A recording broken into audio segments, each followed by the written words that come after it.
اب یہ بتائیے گا کہ آپ کے جو باضابطہ طور پر مذاکرات ہوئے ہیں اس میں وہ اہم نکات کیا ہیں؟ جماعت اسلامی کا دھرنا 14 دن رہا، رات بھی وہاں جلسہ تھا اور اس میں خود حکومت نے عندیہ دیا تھا کہ وہ دھرنے کے مطالبات پر مذاکرات کرنا چاہتے ہیں۔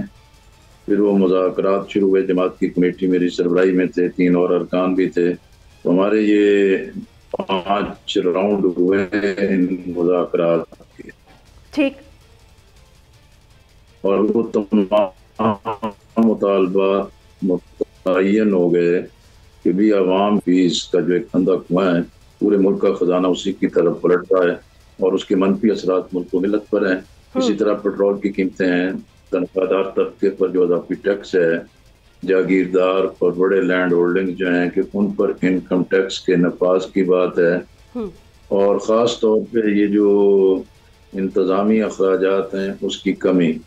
اب ان تمام حوالوں سے بات چیت تو ہوتی رہی، ہمارے 7 نکات تھے، لیکن حکومت نے متعین کیا کہ ہم 4 چیزوں کے لیے کوئی نہ کوئی حل نکالتے ہیں۔ ایک بجلی کے بل کمی کا، آئی پی پی ایس کی نظر ثانی اور جانچ پڑتال کا، اور تنخواہ دار طبقے کے لیے جو اضافی ٹیکس ہے اس کے خاتمے کا، اور یہ کہ بھی وفاق جو ہے کہ صوبوں کے ساتھ مل کے جاگیرداروں اور بڑی لینڈ ہولڈنگز پر انکم ٹیکس کا ایک میکنزم بنائے گا۔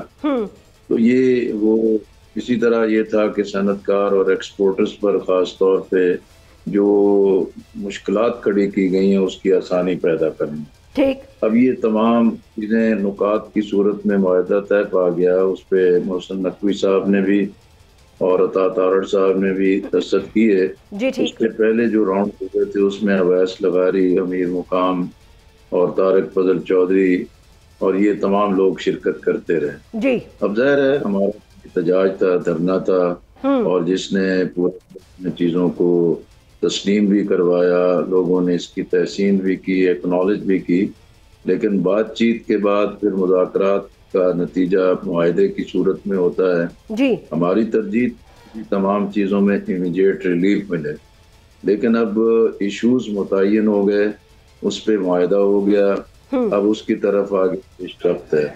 ایک چیز جو ہے کہ وہ 30 دن میں کہ آئی پی پیز کی جو پڑتال اور جانچ پڑتال ہے، اور اسی طرح جو باقی معاملات ہیں وہ 45 دن کے اندر اس کے لیے مختلف کمیٹیاں بنی ہیں۔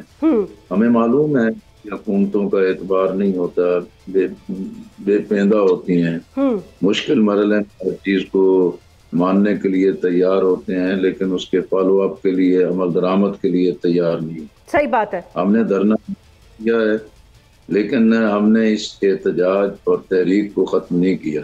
پرسوں ہمارا دھرنا پر ہوا تھا، کل رات پنڈی میں جلسہ تھا، اب لاہور میں، پشاور میں، ملتان میں بھی ہوگا، اور اسی طرح ملک میں ہم اس معاہدے پر عمل درآمد کے لیے عوام کی بیداری اور اس کی طاقت کو مجتمع رکھیں گے۔ سبسکرائب کریں اور بیل دبائیں تاکہ کوئی خبر رہ نہ جائے۔